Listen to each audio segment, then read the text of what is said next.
The economy amidst fears of a recession. Last night, the president had dinner with the CEO of Apple. It is the 5th time the two of them have met this year.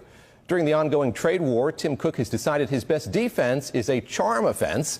Well, this week, the stock market plunged and President Trump called on the CEO of a big bank for his assessment. He then delayed new tariffs he had said he would implement in a few weeks, but he continues to look for men and women to blame and institutions as well. This week, it was the Federal Reserve and journalists.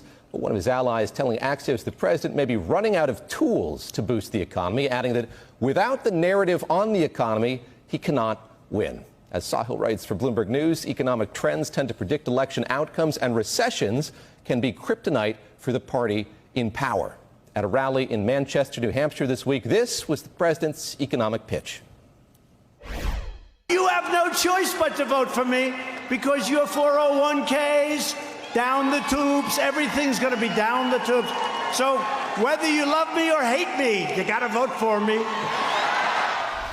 Well, globally, I think you should be pretty worried. There have been a number of major economies that have already tipped towards recession. We saw that Germany had negative growth in the second quarter.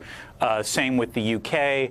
Argentina is in free fall, and China's economy is also slowing. And while the United States is not as reliant on the global economy as some of the other major economies of the world, it's somewhat reliant.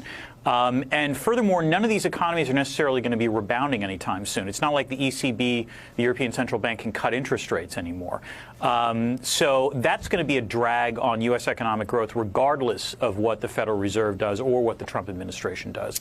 And so in some ways, that's the problem that Trump has. It's not just that a lot of his sort of policy quivers have already been shot through the tax cut and the budget deal and so forth.